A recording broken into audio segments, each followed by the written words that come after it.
Q7 is a kraken.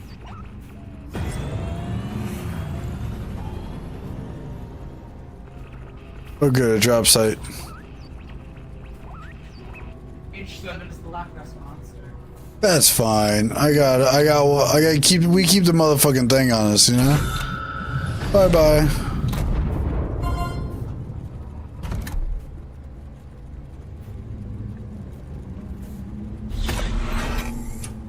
You back the fuck off. Someone trying to creep up on us. Catch us slipping. Ops ain't gonna get us. I give it this last time, and then I'm gonna put on it and Rex. No, that's fair. That's fair. I imagine this, like you said, this is why they're not releasing it. Well, yeah, then, and keep in mind that they literally, this is like the announcement for them.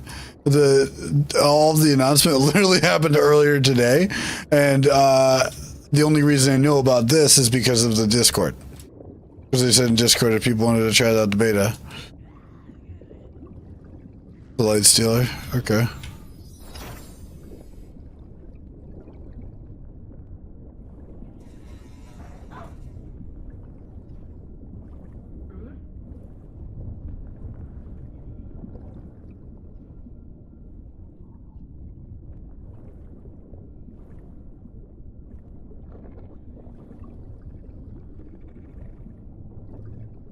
Where's that motherfucking sea bear? Oh yeah. Oh no no no! Fuck! Son of a bitch. He's giving me the suck. It's okay, I'm getting sucked down for a second. I tried to EMP him, they fixed him a little bit. I gotta, these ones are they bounce back a little bit faster. I'm gonna tell you. On that one. Definitely made some changes.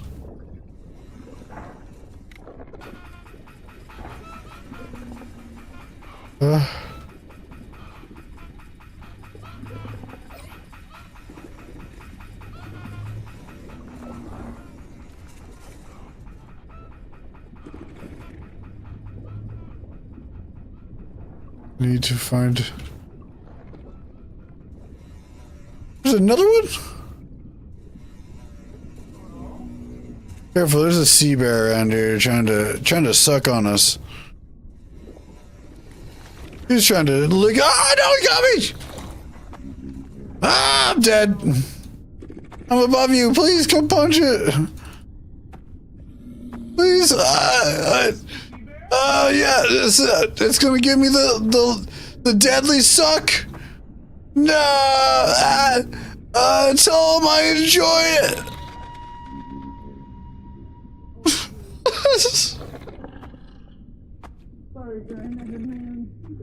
Oh, dang it.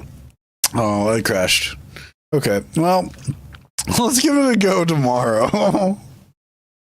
Let's try tomorrow. I'll send him a crash report. It's okay. The suck was too good. The suck was too good. The game was like, huh. It's like when you finish and she keeps sucking, and you're just like, it's like that. The game was just like, huh, I can't. The suck was too good.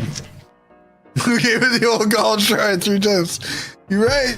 You're fucking right. Let me go put my concrete up in the freezer real quick.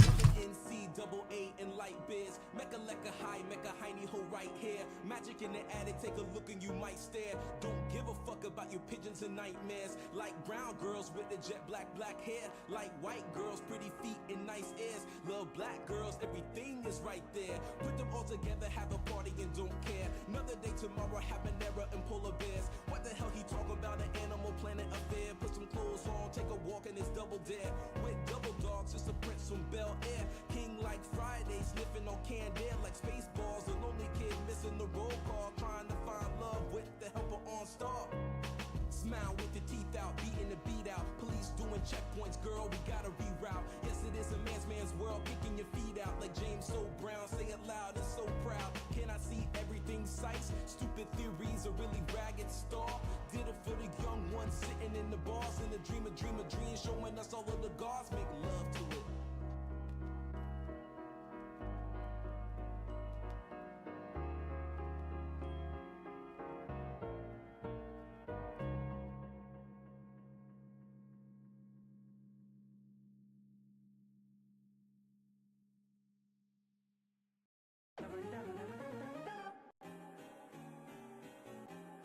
Black, stop playing with him.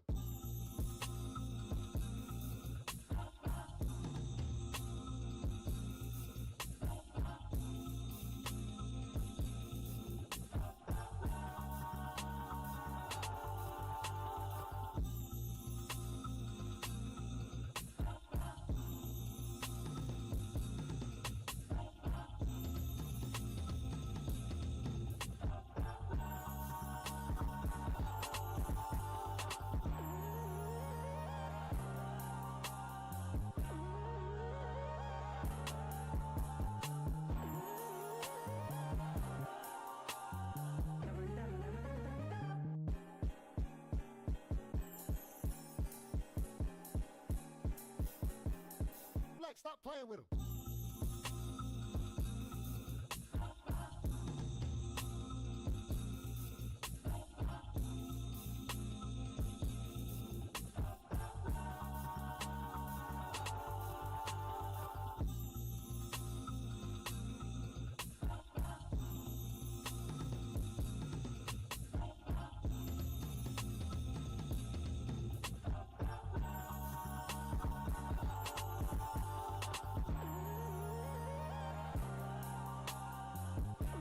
Okay. We will get high. Means I can smoke some more weed. We can. What else can we do? I mean, that's a lot of what we're gonna do, but we got court footage to watch. We have court footage to watch. I got fucking Project Zomboid shit to play, I guess. Doesn't hurt.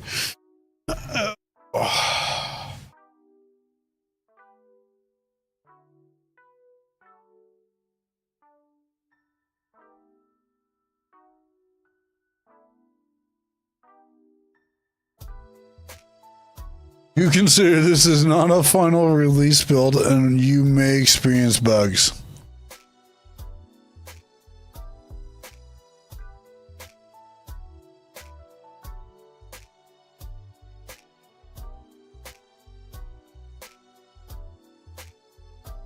Okay.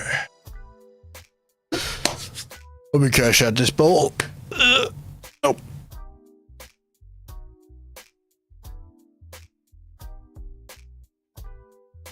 Just do this.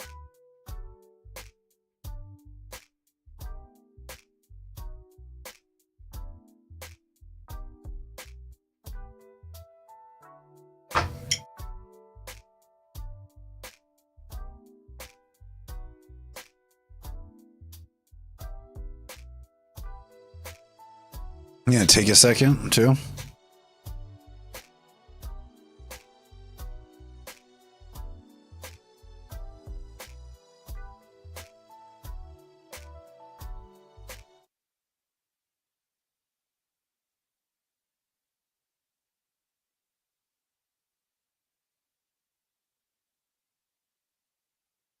You may call your next witness, please.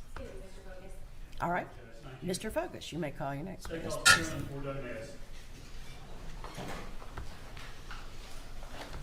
Now keep in mind,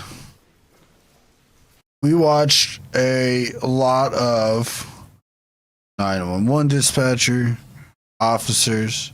We heard some very rough body cam footage. I even like, and hearing the 911 call is kind of rough. I'm gonna be honest. I don't know why. Maybe it's just lately and shit. Man, that was a rough one. Cam got me. Scooby-Doo alien invasion. That's a good one.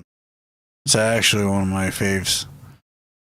Out of them, everybody says that like Monster Island and all that. Nope. Alien invasion. Such a good one.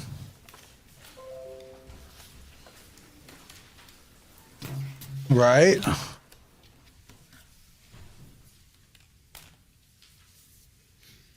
craft, right? Work this out. Just go stand up in the chair. I swear you can have a seat.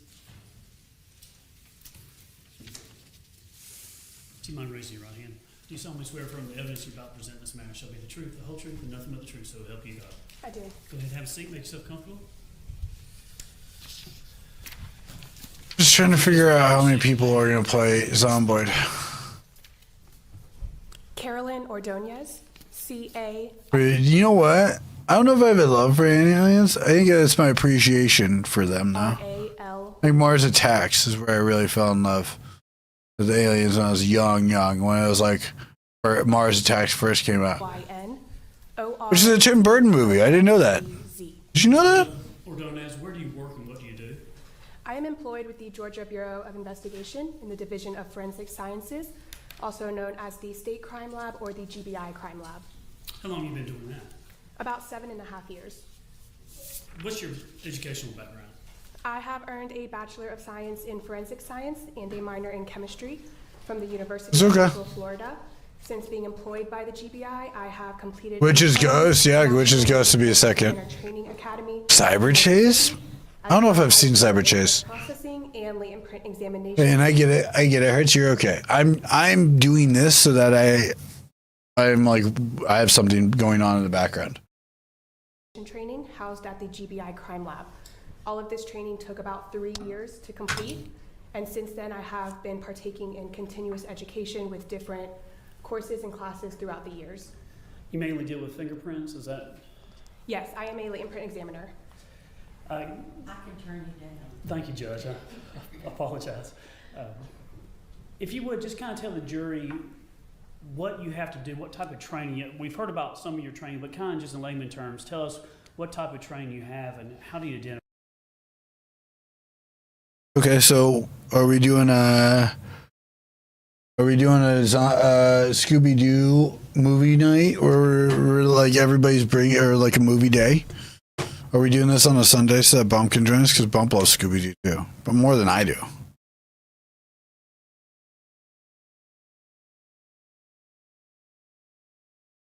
Yeah, we can. We can actually. I am going, like, my break starts. I'm on break from work from the 20th of December to January 8th.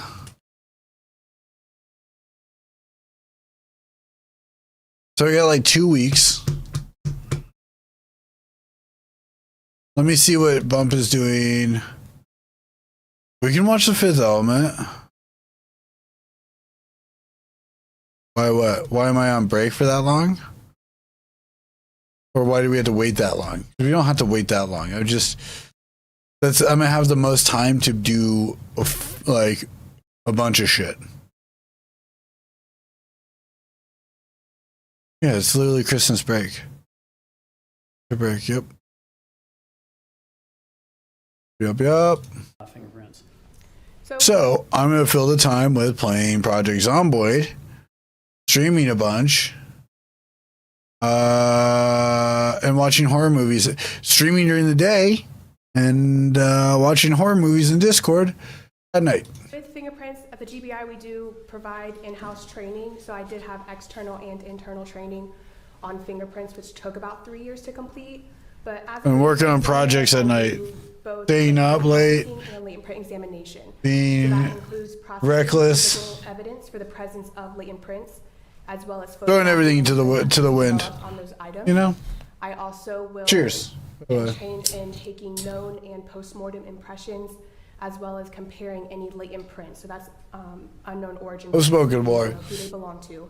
Comparing those latent prints to known prints or known individuals. I also utilize the Automated Fingerprint Identification System, that is AFIS, that's the Georgia Fingerprint Database, as well as the FBI's Next Generation Identification System, that is the FBI's database. Both of those are fingerprint databases that we can utilize to try and make an identification on fingerprints. I also will write up my results in official reports and testify in court when subpoenaed. To get your job, did you have to take any tests or was it competitive in any way? Yeah, so prior to working at the GBI, we did have to have a bachelor's degree in a scientific field. And then with application to the GBI, we have Finally, to jeez. successfully complete a visual acuity test. That's essentially looking at each individual's visual acuity to see if you can You know what's gonna suck about being on break for that long? No, nobody else is gonna be on break that whole time. Nobody's gonna be like off of work that much. So I'll be like playing fucking Zomboid. Like actually, I'll probably not stream Zomboid if people aren't getting on in the middle of the day because of things like work. I'll just wait and we can play it at night because I can set it up to where the server doesn't like continue if people aren't on. distinguish between different I don't know. differences in images and stuff like that, as well as throughout training we had several different What about just finding a public server? practical hands-on tests and then written examinations as well. Now, in your job, you don't have a badge or carry a gun or anything like that, do you? I do have a badge, but it's just a civilian Wait, what badge. happened to all of my skills? Lab, but I don't have a gun and I'm not a sworn law enforcement officer. You don't normally go out to crime scenes or talk to witnesses or do anything like that, do you? I do not. I only work in the crime lab. And where's your office at? Where's it actually located? We are located down in Decatur. And if we could see your office, what would it look like? My office itself is a cubicle. There's a few of us that share an office. There's a few cubicles in each office, and then we also have the laboratory, which is where we will process all of our evidence. So you're one of what I consider a CSI type scientist for the GBI, is that right? I'm not a CSI. But you are a scientist, I guess, or in the field of science? Yes, I am a forensic scientist. And how many fingerprints do you think you've examined in your career? I don't keep track of a specific Okay, I number. guess. We do several thousand, both throughout training and now with having worked several hundred cases. And how many of those in a year do you actually do? Just trying to do examinations for law enforcement or things like that? Casework, I complete roughly 20 to 25 cases a month, and each case can involve anywhere from 1 to 200 latent prints that involve comparison. So really it does vary, but I have looked at several thousand latent prints and comparative prints as well. No, cheers. And is the GBI a professional organization that they're accredited by another organization? Yes, we are. And who is that? The GBI Crime Lab is accredited by ANAB. It stands for the American National Standards Institute National Accreditation Board. Do you have to do any continuing education as part of your job? Yes, I do. Tell us about that if you would, please. With being a forensic scientist, especially in the field as itself, but also within GBI policy, we do have to have continuous education. So we are continuously taking different courses, whether it be online or in person throughout each year. Do organizations, agencies, other people in criminal justice, do they ever rely on you for training or opinions just to help with what they do or cases? Yes, we do work with several agencies, both with if they have any kind of case questions on how they would handle something or how we would handle something, as well as we do help with training as well. And have you ever testified as an expert before? Yes, I have. How many times? 13 times. Just this time I'm going to tender the witness as an expert in latent fingerprints and examination. No objection. May I proceed, Your Honor? Yes. Thank you. All right, we've got that out of the way, so let's quickly go to why you're here today. Did you have an opportunity to examine the knife in this case? Yes, I did. Okay. And that's, the knife's been tendered already. It's actually State's Exhibit 83. So I wonder.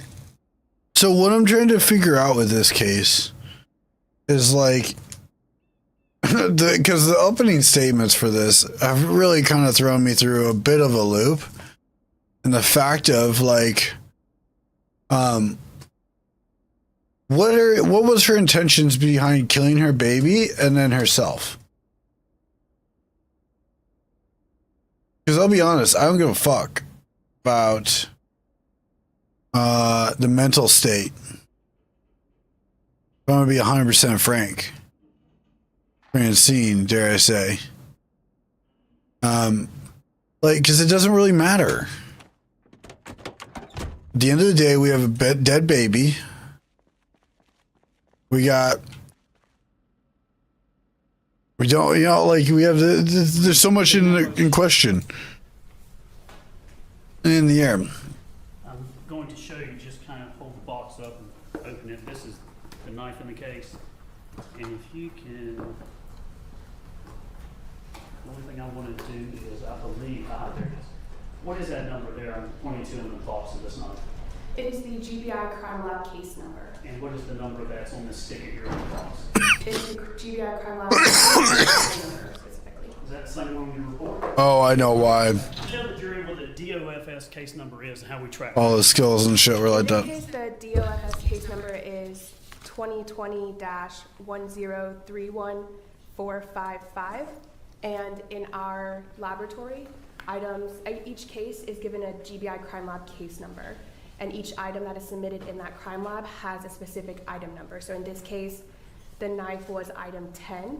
And so it's given a barcode with that listed GBI case number and item number. With that barcode, we are able to track the chain of custody. So anytime it moves between an individual in the lab or a storage location, we are scanning that barcode so that it can constantly be tracked as to where it is from the moment we receive it to the moment we release it back to the agency. Here, may I approach the witness? I'm handing you what's been marked State's Exhibit 99. I think that's your report, is that right? Yes, it is. Judge, I tender evidence now State's Exhibit 99. No objection. And may I publish, Your Honor? Yes. All right, let me ask you a question. What date did you issue this report? This report was issued on February 18th, 2021. Okay. Let me see if I can get technology to work with me here. Good luck tomorrow, right? All righty. Can you see that? Yes. It states 99 on the screen. And so we've got the DOFS case number on the top right, is that correct? Yes, that is. And then below that should report date, is that right? Correct.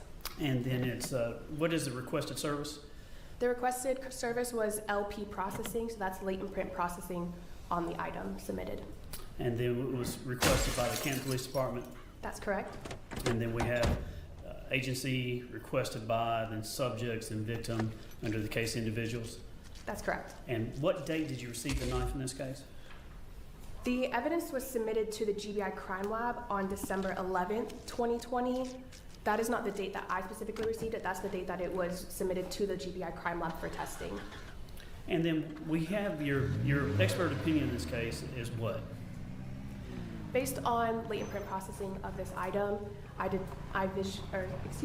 physically and chemically processed it for latent prints with negative results, meaning that there were either no latent prints present on that item, or those that were did not have the potential to be suitable for comparison. And what I want to ask about that is, sometimes when we try just to see if we can get prints off or things like that, and in this case, we have the knife submitted to you. Tell the jury first, what is a fingerprint and what things are you looking for, and then why sometimes even when you know someone may have a knife, you don't find a fingerprint on the item. So going back to what is a fingerprint, on the palms of your hands and soles of your feet, you have a type of skin called friction-ridged skin. So it contains raised portions called ridges, which form different patterns. For example, the pattern on the top joint of your hand or your finger is referred to as your fingerprint. Those ridges don't flow continuously across the surface, however, they form different ridge characteristics. For example, a ridge that flows and suddenly stops is referred to as a ridge ending, whereas a ridge that flows and splits into two, similarly to a fork in the road, is referred to as a bifurcation. So those different ridge characteristics are what I am looking at during my processing, but particularly that's what I'm looking at during my examination to see Also, if I can use those ridge characteristics in a comparison and ultimately make a conclusion of identification or exclusion. yeah, and how she stabbed herself, A right? fingerprint, a latent print, so that we use the terms latent print and known print. A latent print is an unintentional or a chance reproduction of those ridge characteristics on the skin when you touch or handle an item. A latent print is not always visible to the naked eye, so it requires us to process it using different chemical techniques in order to render it visible, then allowing us to preserve it and examine it for comparison. Whereas known prints are those that are intentional reproductions of the ridge characteristics on the skin, and those are collected for comparative purposes to any latent prints that are collected at the skin, or at the scene, excuse me. What was your follow-up question afterwards? Sometimes, why would you not find a fingerprint? What can get in the way of cause a fingerprint? Even though if you know someone held a knife, it may not be there. There are several factors that can play into whether a print is left on an item at the time it's handled, as well as if it may be developed later on or not. In regards to if a print is left at the time of being handled, some of the factors to consider is whether if there is even some kind of transferable material, either Okay. on the skin or on the item being touched. Right, like sweat, That friction-rich skin, it is lined with pores. dead skin. Producing sweat. So that sweat on the friction-rich skin is what is deposited when you handle an item. See, this is what If there's no sweat I'm smart. or a residue on the skin when you touch an item, you may not be leaving a fingerprint on the surface, or if you are, it may be too fragmented for us to be able to work with it. So there has to be some kind of transferable material, either on the skin itself Blood. or on the item. And when I say a transferable material on the item, if you have blood, grease, paint, even something really dusty, if you have that on the surface and you touch that surface, you can essentially do a takeaway print where you're removing whatever's on that item, and you can leave friction-rich detail as well. See, I know this shit. I know my shit. You can typically I might be a dumb bitch in my basement, but I know my shit sometimes. consider is the item itself, if it is even conducive to accepting latent prints. For example, a surface that is dirty or very rusty may not be as conducive to accepting prints, as well as an item that is very textured. Forensic science is pretty fucking cool. The surface, typically the better. It is one area of like the true crime and stuff that I haven't really dove in a whole lot of, but like I am familiar with. Like I'm familiar with how some of that goes. Bump Todd thought about like going to school for forensic science at one point. Latent print. Now she's kind of thinking like ultrasound tech. As well as if the surface is hot or cold, wet or dry, dirty versus clean. All of that can affect if a print is left on the surface. In regards to if a print is developed after handling, one factor to consider is the environment. If it's left out in humidity, if it's hot versus cold, that can evaporate some of the latent print and essentially evaporate any detail that's left in that. Yeah, it's not so cut and dry. It was wet versus dry. So if it did rain on that item, or if it was thrown into some wet environment, that can essentially damage or remove some of that latent print detail, as well as how the item was handled both at the time it was touched as well as after. So if you touch an item and it's a clean touch and release, you may leave a fingerprint, as opposed to an item that's handled a lot, where if you're moving your hand around a lot, Or is it pulled out, moved, yeah. where it's many individuals are constantly using that, so that with door handles or type surfaces like that, it's constantly being handled, so you're constantly damaging or removing latent prints that may be present. Or layering over. So there are several factors that can play into whether a print is left at the time that it's handled, as well as if a print is even developed afterward. And on this knife, you didn't find any prints, is that right? That's correct. Nobody, not the defendants, no one else. You found no prints whatsoever. Correct. There were no latent prints developed on the item. And whether or not a fingerprint could be there, it could be because of the type of material, like the knife itself, what it's made out of, could have a factor. Yes, it could be the knife itself, or in this case, there was a reddish brown residue on the knife, so that could interfere also with any latent prints that may be present. So blood or a lot of blood can interfere with the leaving of a fingerprint. That's correct. Just that's all I have. I don't have any questions of this witness. Thank you. You can step down. Call your next witness, please. Carly Blomquist. I was kind of hoping that was going to be asking more than just confirming evidence and stuff, that's fine. I talked about this yesterday on yesterday's stream and show. Like, that's what a lot of this early stuff is confirming or like discovery is stuff that was is going to be used, that they submitted during discovery, that they just needed to.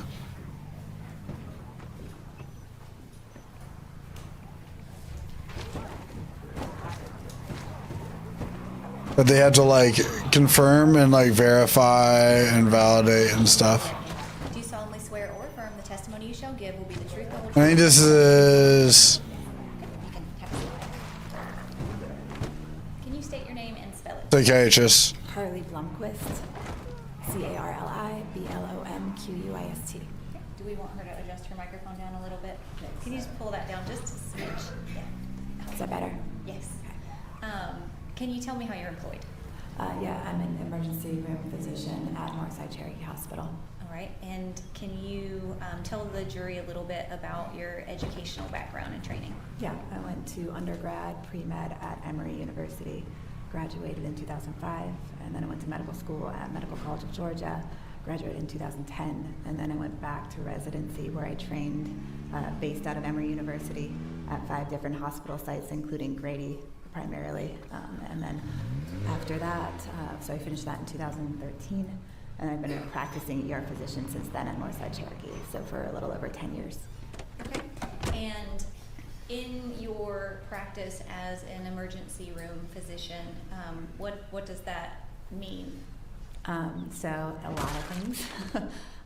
There's a variety of patients that I take care of. I don't work at a level 1 trauma center anymore, but I trained at Grady, which was one. We do get occasional traumas, but we don't get the bigger traumas unless they're very, very critical and they have to come to us. But I take care of heart attacks and strokes and sepsis patients, and occasional traumas, car accidents, and then basically patients that are they lose their pulse on the way to a trauma center, so they have to come to us instead.